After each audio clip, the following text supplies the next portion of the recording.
Most of us expect the next global conflict to look like the last one: visible troop movements, sirens, and missiles on radar.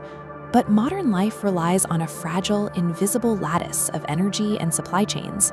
When a city block suddenly plunges into total darkness, it's rarely because of a bomb. It's because a vulnerability in that lattice was exploited. We are watching for the start of a war that has already transitioned from the physical battlefield to the systemic one. This is a conflict of bottlenecks, where the primary weapons are inflation, energy scarcity, and strategic sabotage. In this environment, the arsenal has changed. Superiority is no longer measured by the number of tanks in a fleet, but by the ability to disrupt a rival nation's ability to function without ever firing a single shot at their soldiers. Because the world is looking up for missiles, we are blind to the quiet, systemic dismantling of national stability happening on the ground. The first concrete proof of this shift appeared with a heavily underreported drone strike targeting a nuclear power plant in the United Arab Emirates. Grave. This massive white dome is the Barakah Nuclear Containment Building.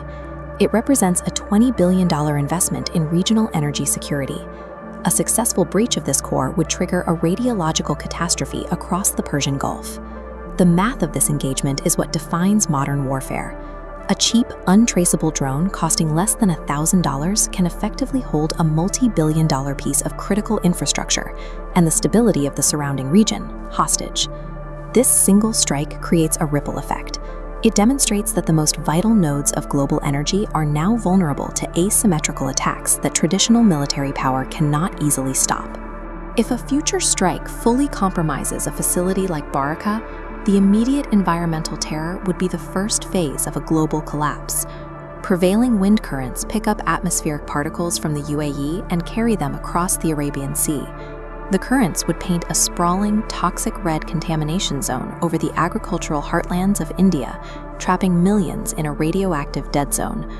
This transforms simple weather patterns into a delivery system for a disaster on the scale of Chornobyl. Beyond the direct human casualties, the fallout would trigger a secondary, more lethal effect: the poisoning of South Asia's arable land.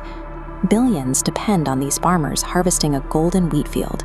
If this soil becomes radioactive, the agricultural output of the entire region is effectively neutralized. These piled burlap sacks represent grain supplies that would vanish from global markets overnight. The result is an irreversible food shortage, starving populations far away. This is the essence of modern economic warfare. By targeting a single energy node, an aggressor can annihilate the food supply chain for the developing world. In a world where supply chains can be severed by a single drone, the global hierarchy is determined by who has built a moat around their own economy. Superpowers like the US and China have spent decades building structural defenses to ensure that when the global market collapses, they are the ones left standing.